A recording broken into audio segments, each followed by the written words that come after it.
June 22, 1941, Operation Barbarossa tears across the Soviet frontier with 3 million men, 3,000 aircraft, and more than 3,000 panzers. Wehrmacht commanders carry maps marked with arrows that terminate in Moscow within 8 weeks. Their intelligence briefs describe Red Army equipment as obsolete, their tactics primitive, their officer corps decapitated by Stalin's purges. Panzer crews rolling through the dusty Lithuanian plains expect easy kills, another Poland, another France. Then, on the northern approach to Ryazan, something emerges from the tree line that stops an entire armored column cold. The Germans call it their Koloss. The Soviets call it KV-1. History will remember it as the tank that shattered Blitzkrieg's invincibility. But before you hear how one crew held off an entire German Kampfgruppe for 2 days, before you learn why Rommel himself studied its armor composition, tell me this. What do you think happened when 88 tons of Krupp steel met 100 tons of Soviet defiance? Drop your answer below, because what unfolded in those fields rewrote armored warfare doctrine forever. The story begins not in June of 41, but in the winter darkness of 39, when Soviet planners watched their T-28 medium tanks bog down in Finnish snow during the disastrous opening weeks of the Winter War. Finnish anti-tank guns, outdated 37mm Bofors pieces, punched through Red Army armor with humiliating ease. Marshal Klement Voroshilov convened emergency meetings at the Kirov plant in Leningrad, demanding a breakthrough design that could withstand German 50mm guns and cross the swampy terrain of the western borderlands. Chief designer G. Kotin responded with blueprints for a 43-ton behemoth carrying 90mm of welded armor on the turret face and 75 on the hull. The designation KV honored Voroshilov himself, Klement Voroshilov Tank. By December of 39, the first prototypes rolled into combat trials against Finnish bunkers near the Mannerheim line. Crews reported that 37mm rounds struck the glacis plate and disintegrated like hailstones on pavement. Production authorization came through on February 19, 1940.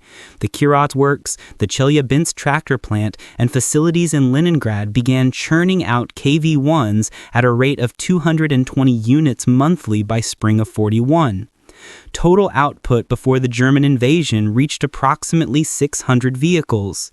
Each cost the Soviet treasury 140,000 rubles, triple the price of a T-34, equivalent to building 2 fighter aircraft. The machine itself embodied brute pragmatism. Its V2K 12-cylinder diesel power plant generated 550 horsepower, propelling the hulking mass to a maximum road speed of 35 kilometers per hour, glacial compared to Panzer III's cruising at 70. Off-road, in mud or sand, the KV-1 slowed to a crawling 15 kilometers per hour, guzzling fuel at a catastrophic rate of 300 liters per 100 kilometers. The 5-speed transmission, manufactured with wartime haste, proved chronically unreliable. Gearboxes seized after less than 300 kilometers of operation. Crews joked grimly that the KV-1 needed a tow truck as standard equipment. But none of that mattered when the shooting started. The 76.2mm F-32 main gun could penetrate 61mm of armor at 500 meters, enough to crack open any Panzer fielded in 41, except the rare Panzer IV Osif F with its upgraded 50mm plate. Meanwhile, German gunners firing 37mm shells watched in disbelief as their rounds ricocheted off KV armor like sparks off an iron. Oberlieutenant Heinrich Eberbach, commanding a panzer company in the 6th Panzer Division, recorded in his after-action report dated June 24, 1941, "We engaged a single enemy heavy tank at 800 meters, 15 direct hits observed, no penetration achieved. Vehicle continued advancing, destroying 2 Panzer IIIs and 1 command vehicle before withdrawing undamaged." The report circulated through Wehrmacht Armored Command, triggering emergency assessments of anti-tank capabilities. Ryazan provided the legend. On June 23, a single KV-1 commanded by an unknown crew, Soviet records lost in the chaos of retreat never identified them, positioned itself on a crossroads near the Lithuanian town, blocking the supply route for Kampfgruppe von Seckendorf, part of the 6th Panzer Division driving towards Daugavpils. For 48 hours, that lone tank interdicted German logistics, destroying 12 supply trucks, 2 artillery tractors, and at least 1 armored car. Panzer 38T's attempted flanking maneuvers, their 37mm rounds glanced off harmlessly. A 50mm PaK-38 anti-tank gun scored 7 hits at point-blank range, 300 meters, with 0 effect.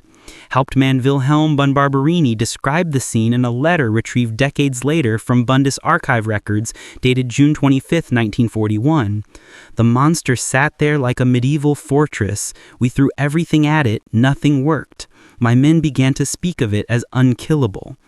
German engineers finally maneuvered an 88mm Flot gun designed for aircraft, pressed into desperation service, into position behind the KV-1.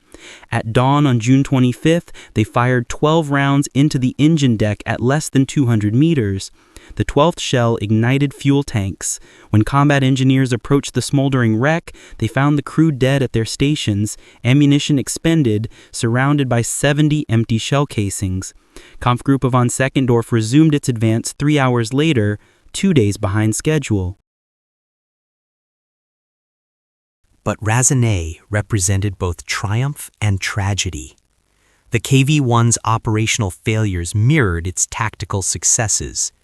Transmission breakdowns stranded dozens of vehicles during the chaotic June retreats. Crews abandoned perfectly functional tanks when gearboxes locked, lacking spare parts or recovery vehicles. The Kirov plant's quality control, never rigorous, collapsed entirely as German bombs pounded Leningrad through the summer. Armor plates welded in haste developed stress fractures. Vision ports fogged with condensation, leaving drivers blind. The 5-man crew, commander, gunner, loader, driver, radio operator, operated in a suffocating heat, summer temperatures inside the turret reaching 50 degrees Celsius. Ventilation systems failed regularly. Crews passed out from heat stroke during long engagements. Radio equipment, the 71 TK3 set, functioned poorly, its range limited to 15 kilometers under ideal conditions. Coordination between KV-1s in combat disintegrated. Each became an isolated fortress, magnificent and alone. Unable to exploit breakthroughs or coordinate maneuvers with lighter, faster T-34s. German responses evolved with ruthless efficiency. By August, Wehrmacht tank hunting teams deployed dedicated tactics, lure the KV-1 into engagement, immobilize it with coordinated fire on tracks and drive wheels, then maneuver 88mm guns or heavy artillery into firing positions. Panzer crews learned to bypass KV-1s entirely when possible, leaving them for infantry with satchel charges and flamethrowers. Oberst Erhard Raus, commanding the 6th Panzer Regiment, summarized the tactical shift in his post-war memoir. "We stopped trying to fight them fairly. Fairness has no place against 100 tons of Soviet steel. We isolated, immobilized, and destroyed them with patience." Production data reflects the hemorrhaging losses. Soviet industry manufactured approximately 5,000 KV-1s across all variants between 41 and 43. German kill claims, always inflated but directionally accurate, reported destroying over 3,000 by the end of 42. Catastrophic mechanical failures accounted for perhaps another 1,000 abandoned hulks littering the retreat routes to Stalingrad and Moscow. Yet the KV-1 accomplished its strategic mission. It bought time. Every panzer column delayed at a contested river crossing, every German anti-tank team forced to call for 88s, every day Wehrmacht logistics crawled forward instead of sprinted, these incremental delays accumulated into something decisive. Barbarossa's timetable, predicated on collapse within weeks, stretched into months. Rasputisha, the autumn mud season, arrived before panzers reached the Kremlin's gates. Winter found the Wehrmacht stalled, undersupplied, freezing in positions they should have reached in July. The KV-1 didn't win those battles alone, but its presence forced the Germans to fight battles they expected to skip, consume ammunition stockpiles they expected to preserve, and confront a psychological reality they had denied. The Red Army possessed technological parity in armor. The myth of effortless German superiority, carefully cultivated through Poland and France, shattered against KV armor in 1,000 forgotten fields from the Baltic to the Black Sea. By 1943, the KV-1 had become obsolescent. Newer German tanks, the Panther, the Tiger, rendered its armor advantage irrelevant. Soviet factories shifted production to the lighter, faster, more reliable T-34-85. The last KV-1 rolled off the Chelyabinsk lines in November 43. Many surviving vehicles were scrapped for steel, their metal reborn as IS-2s and T-44s. A few served into 1944 in secondary roles: bunkers, artillery tractors, monuments to a desperate summer when they stood alone. What the KV-1 proved transcends armor thickness or kill ratios. It demonstrated that industrial will, directed with ruthless focus, could produce weapons that altered strategic calculus even when tactically flawed. The Germans invaded expecting technological dominance. They found parity, then stalemate, then defeat. That transformation began in the smoke and dust of Razane, where one crew and one tank held a crossroads for 2 days against an army. The Blitzkrieg died there in those Lithuanian fields, bled out in 2-day increments, shot through with Soviet steel.